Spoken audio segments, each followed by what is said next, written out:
Do you know how many states allow public schools or public school teachers, public school administrators, anybody associated with the public school district to hide from parents if their minor child, a kid under the age of 18 years old, is transitioning genders at school?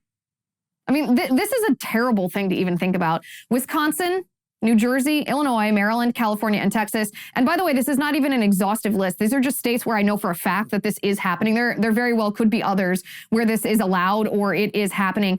In these states, in school districts in these states, your child can get counseling from a so-called mental health professional encouraging their gender transition. This is at school. They can dress like the opposite gender. Your daughter can dress like a boy. Your son can wear a dress. They can not only use a different name, maybe a name that's of the opposite gender. Teachers are forced to call them by that name. Their fellow students are forced to call them by that name. Their official records, they are recorded under not the name that you gave your child, but the name that your child has chosen to match their so-called gender identity. And they can choose their own pronouns, and everyone, teachers and students, are forced to call them by these pronouns. And then when you as the parent ask, can I have the records for my child? Can I have all of the documentation about the so-called healthcare services that you've given my child, whether it's counseling, whether it's discipline, whatever it is, any record that you have on my child, can I have it? These public schools or public schools in these states, in districts in these states, are allowed to withhold that information. They are allowed to withhold records. They're actually actively allowed to lie to you as a parent. Wisconsin, New Jersey, Illinois, Maryland, California, and Texas, for a fact, this is happening in these states. And as a parent myself, I mean, my daughter's only 1 year old. This is truly, truly horrifying. Truly horrifying. And it's one thing to sit here and say, okay, this is happening in these states, but I want to talk about exactly how this is happening. One is abstract, that it is happening. One is concrete, how it's happening. That's what we're going to talk about. I'm Liz Wheeler. This is The Liz Wheeler Show.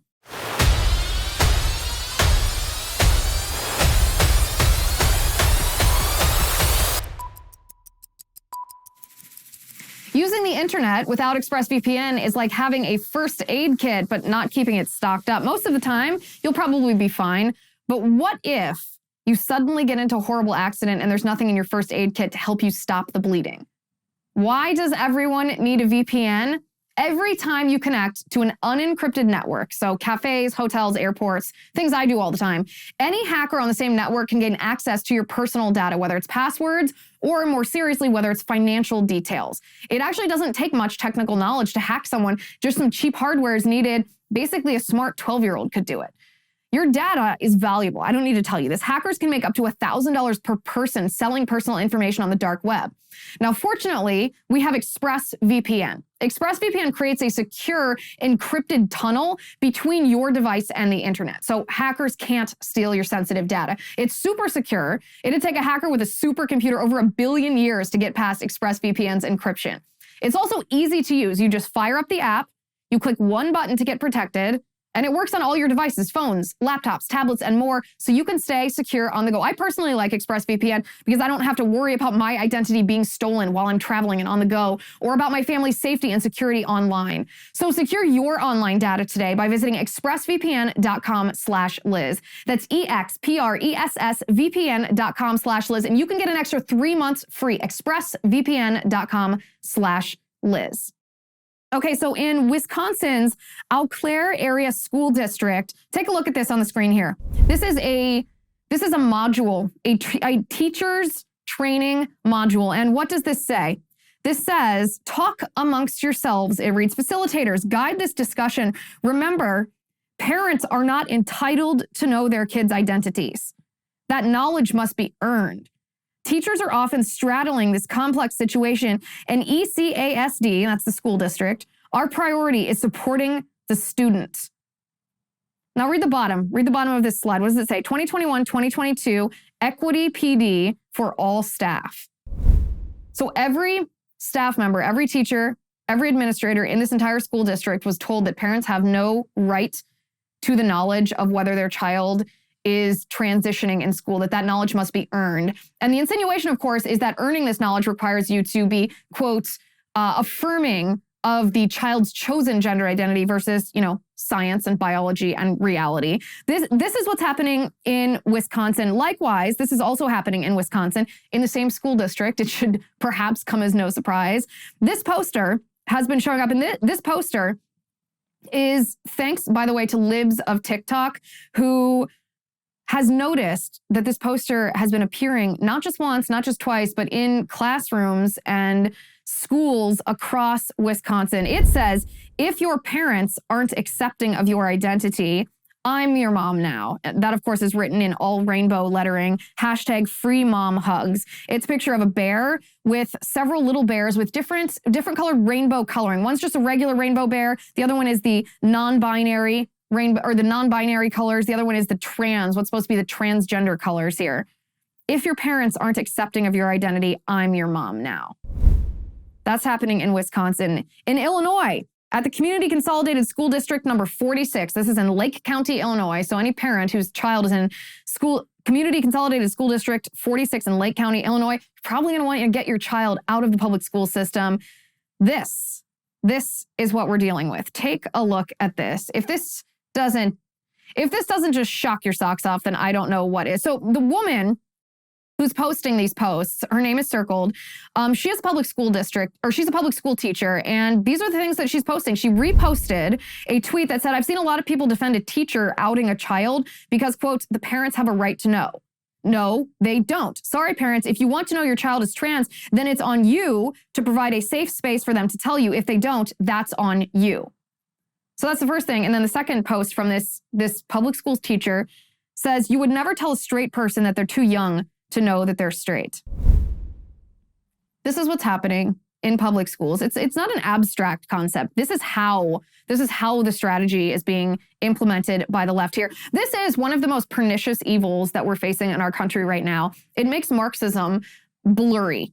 It makes communism seem like a political battle. This evil that we're facing is grooming young children for sexual abuse. This has become a favorite pastime of the radical left, grooming kids for sexual abuse. And by the way, this is not just something that Democrats and radical leftists are doing. Republicans who are pretending to be conservatives are guilty of doing this as well. We are going to talk about that in just a couple minutes. Don't you worry. We're going to get to that in a moment because it's horrifying. It's shocking.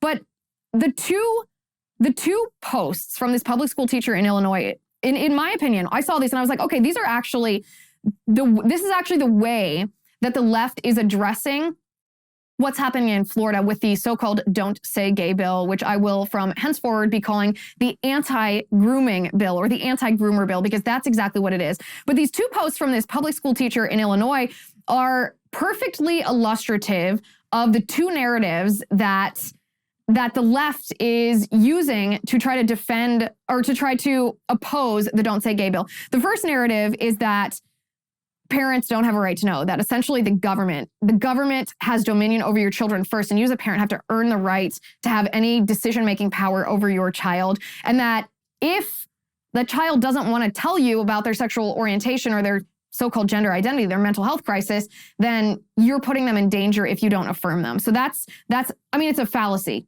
It's a logical fallacy to say, well, if you're not a radical leftist, then you're causing a child to commit suicide. You can't say that. It's a logical fallacy. The second thing is the idea, or the second thing is the reality that the left is trying to sexualize children. We saw this with the drag queen story hours, where these hyper sexualized versions of female, and I say that like laughing because these are men that are dressed up as hypersexualized stereotypes of female, are going to the library and in front of toddlers, they're doing strip teases and sexual dances. And in addition to the fact that their whole presentation, the costume that they're wearing is a hypersexualized version of what they believe a woman might look like, yet they're men underneath their costume. So this reality from the left that they are trying to sexualize children, that's what this second post from this teacher, you would never tell a straight person that they're too young to know that they're straight.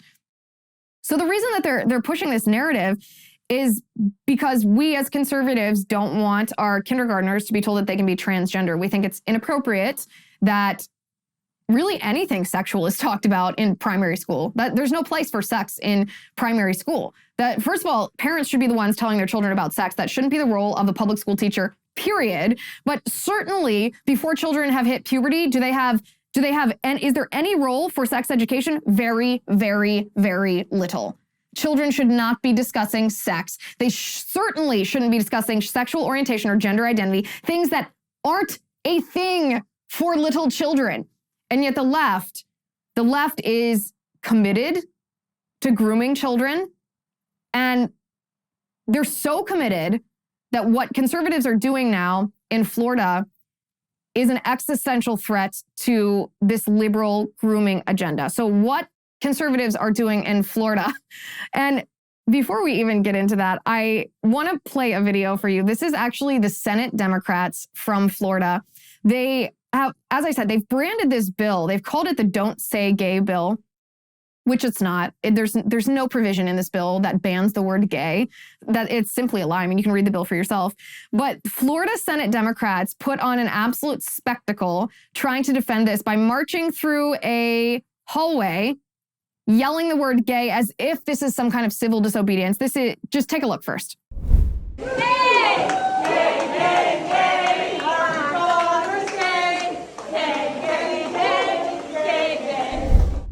This is so embarrassing to the Democrats that this is the second or third time I've watched this video, and it actually makes me laugh every time because it is so embarrassing. Nowhere in this bill does it say that you can't say the word gay. Of course not. It doesn't criminalize or illegalize or stigmatize even gay kids or kids with gay parents. It does none of that. Of course it does none of that. But this is the reality of the groomers. The reality of the groomers is they actually don't want us to be focusing on what they're doing in public school, the reality of what's happening in Wisconsin, or where teachers are trained to hide from parents. Teachers are trained that parents have no right. They have to earn the right to know if their child's transitioning, or public school teachers in Illinois are saying it's okay to sexualize little children. That's normal to sexualize little children. They don't want us to be focusing on the reality of it. So they try to deflect. They try to tell us, oh, look at how horrible this is. You're not allowed to say the word gay. That's obviously not true. The reality of what the groomers are doing is what we should be talking about. Now, my favorite thing about Cozy Earth sheets is how fresh and clean and crisp they feel when you climb into bed. Now, what makes Cozy Earth different is the sheets keep feeling that fresh and clean even after the first night of sleep. Why? Well, because the wrong sheets can trap body heat, leaving you boiling 1 minute and freezing the next. Not so with Cozy Earth, which provides the softest, most luxurious, and best temperature regulating sheets on the planet. It's like sleeping on a cloud. Cozy Earth has been featured on Oprah's most favorite things list 4 years in a row, but I would certainly hope that I have a little more credibility than Oprah, and they're upstairs on my bed right now. They're made from bamboo. Cozy Earth sheets breathe, so you can sleep at the perfect temperature all year round. And with thousands of 5-star reviews, including mine, it's no wonder that Cozy Earth sheets have become the bedding of choice for interior designers and celebrities. They also offer a 100-night sleep trial, which means you have up to 100 nights to sleep on it, wash it, try it out. If you're not completely in love, you just send it back for a full refund. Our audience can now save 35% on Cozy Earth bamboo bedding, 35%. Just go to my URL. It's cozyearth.com/Liz35. cozyearth.com/LIZ35. Hurry, the offer ends soon. That's cozyearth.com/Liz35. So the reality of what happens when the groomers are successful in grooming children into this sexually perverse alternative universe is best exemplified in a tweet thread from a reporter named Brandon Show. Brandon Show tweeted, "I'm gutted, I tell you, gutted. I just met a mom originally from El Salvador whose teen daughter got sucked into the gender madness in California. Mom did everything she could to help her daughter.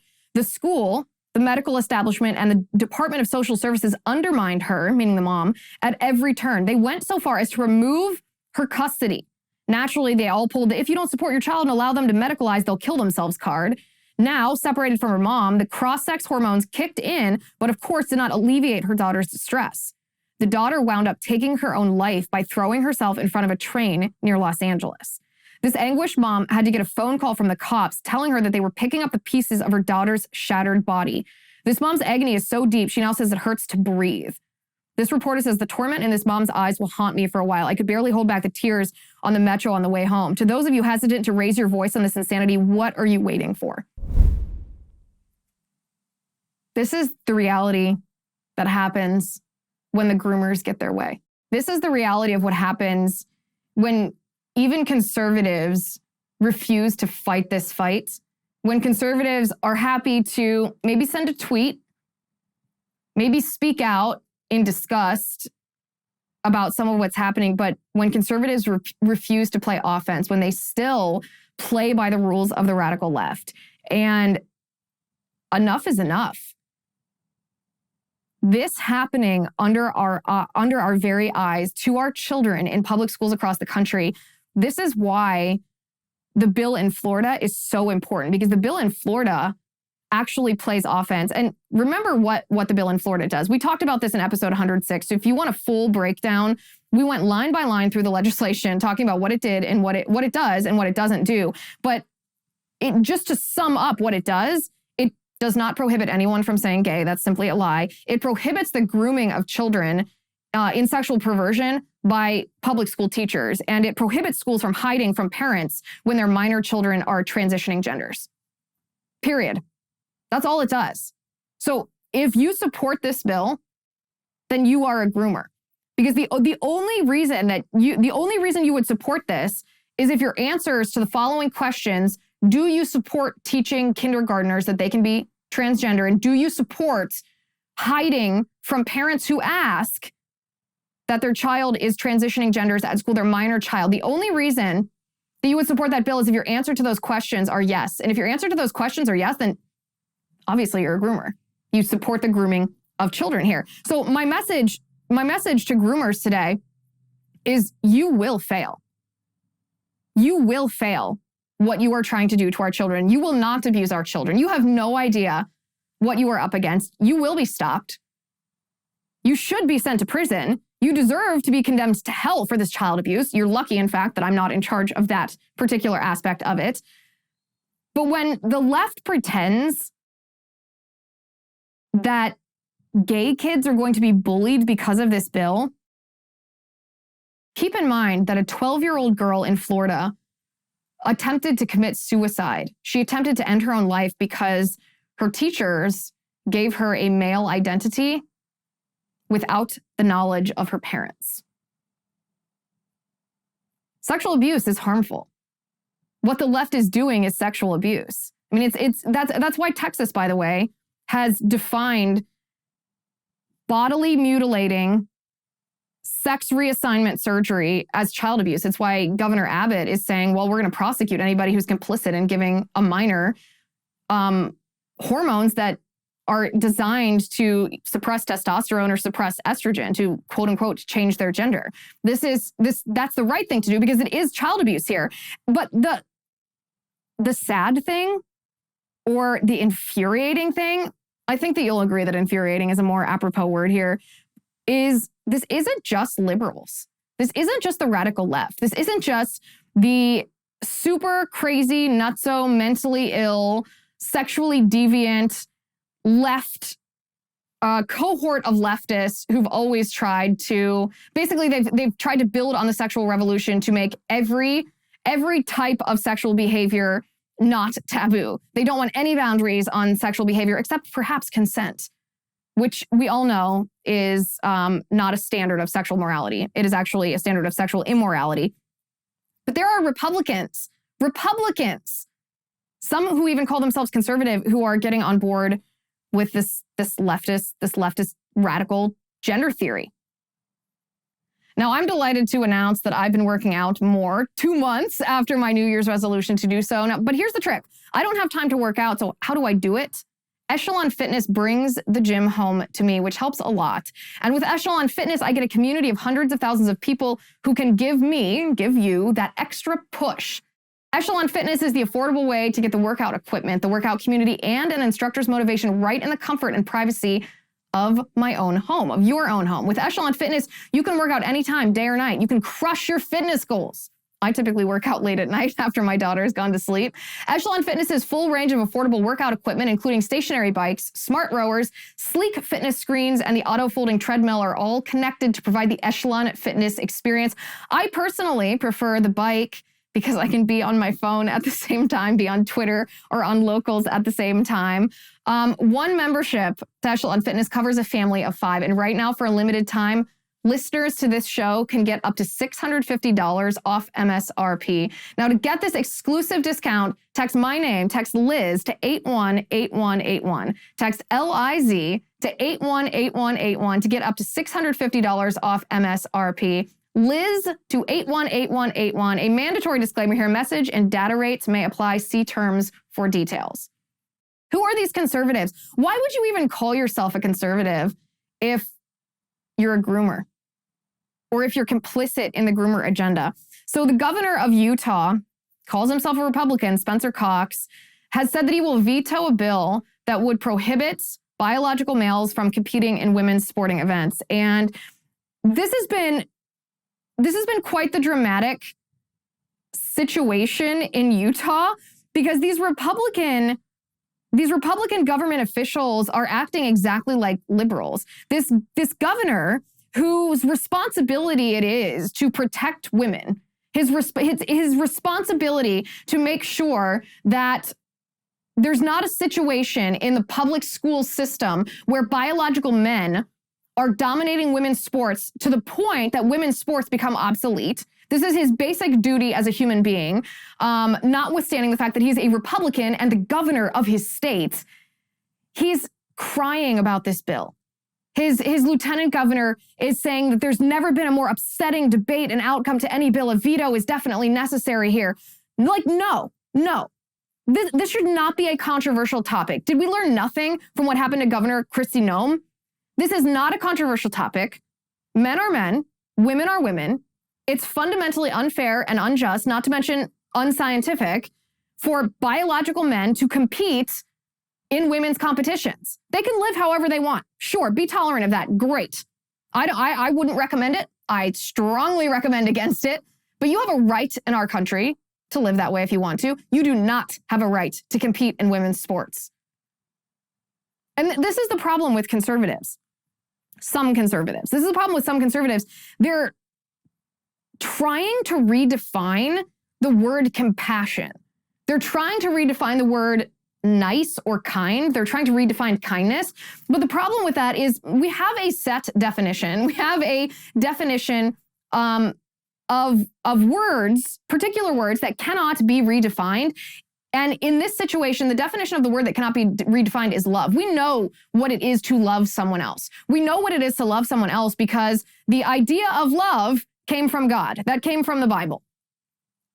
And compassion is one of the ways that we apply love. Kindness is one of the ways that we apply love to other people. But compassion and kindness and love do not mean spoiling a child.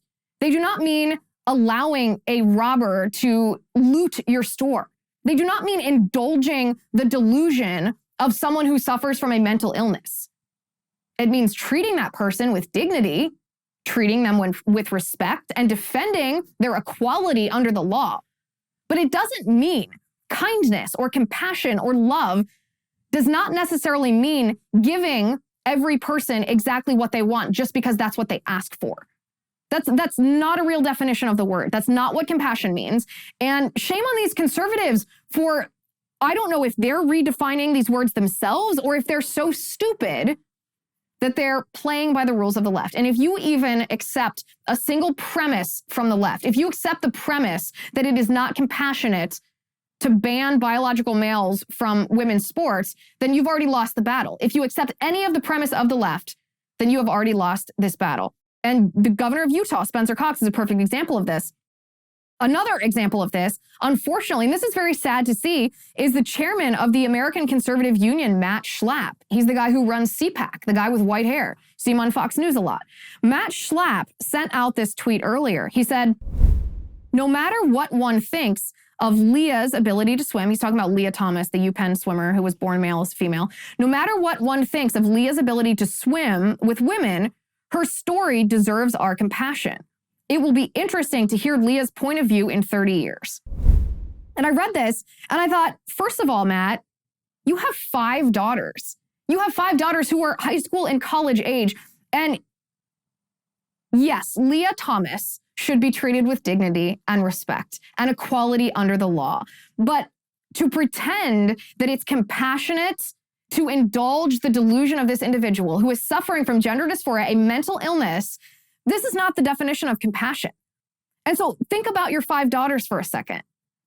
Is it compassionate for your 5 daughters to be forced to share a locker room or a bathroom with a biological male who still has male genitalia against their will, without their consent?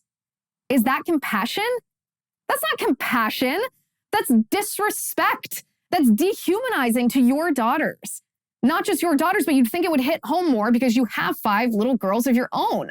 Where's your protective instinct? That's your role as a father, to protect your daughters and other people's daughters against predators. And don't redefine the word compassion. It doesn't help Leah Thomas to use this pronoun. Matt Schlapp says, no matter what one thinks of Leah's ability to swim with women, her story deserves our compassion. Why are you using that pronoun? Leah Thomas was born Will Thomas. Leah Thomas was born a biological male. Now, you can call Leah Thomas Leah. I don't care what people's names are. It can be a name that's more traditionally male or female, whatever. A lot of people have a lot of weird names. But to pretend that because Leah Thomas identifies as a woman that you should use the female pronoun, come on, Matt. You know better than this. You know better than to let the left set the terms of this battle. It's so disappointing to see this from someone who not only is the chair of CPAC, one of the biggest conservative conferences in the country, but the American Conservative Union. You have 5 daughters, and you call yourself a conservative, and you define compassion as indulging this person's delusion. This is why we lose these fights, because conservatives like this are just willing to roll over. The same with the former FDA Commissioner, Scott Gottlieb. He opposes protecting girls from biological males in their sporting events. This is about the same. The Utah governor vetoing the bill that would prohibit biological males from competing in women's sports. And you have to wonder why. This is his tweet. This is Gottlieb's tweet. He said, "I hope Utah Governor Spencer Cox's courage and compassion will prevail. We're letting children get caught in social fights, often being waged for political gains. Governor Cox reminds us and our Republican Party it's children's health and lives that are at stake."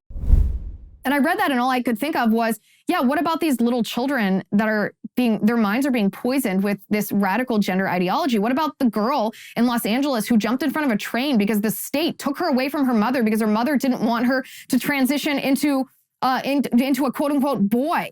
What about the 12-year-old who tried to kill herself because her teachers had assigned her a male identity without telling her parents? Children are harmed by child abuse, and child abuse is child abuse. Radical gender ideology is child abuse. Quote unquote transitioning little children into the opposite gender, which of course is not biologically possible, mutilating their bodies with drugs and surgery is child abuse. It harms children. So yeah, this is about children's life and health. But in the case of Scott Gottlieb, of course, it's about something a little more cha-ching than that. Scott Gottlieb also sits on the board of Pfizer. Yes, indeed, Pfizer, the big pharma company. Pfizer, you might know, produces testosterone injections, the type that are used in, yes, hormone replacement therapy for children who are, quote unquote, transitioning genders. And Scott Gottlieb sits on the board there. Guess how much money he makes? Board members on Pfizer's board make $300,000 a year.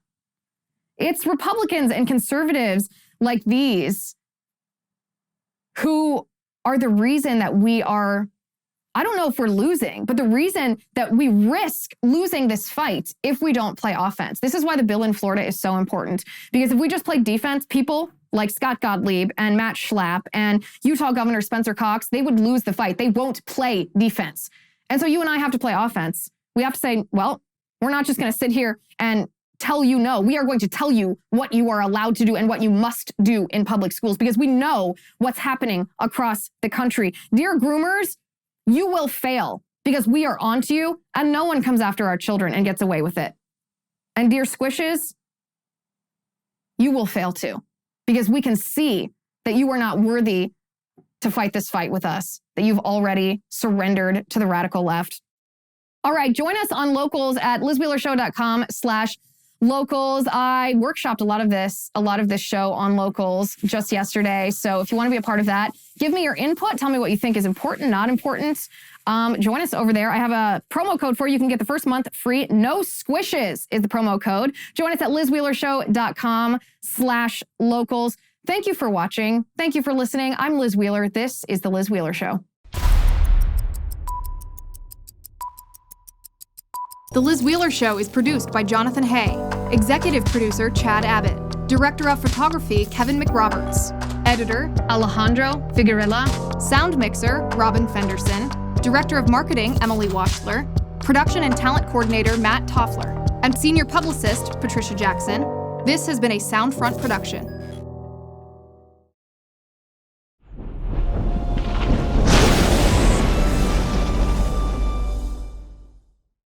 If you haven't already, give this video a thumbs up, hit the subscribe button below, and ring the bell to make sure you never miss a video.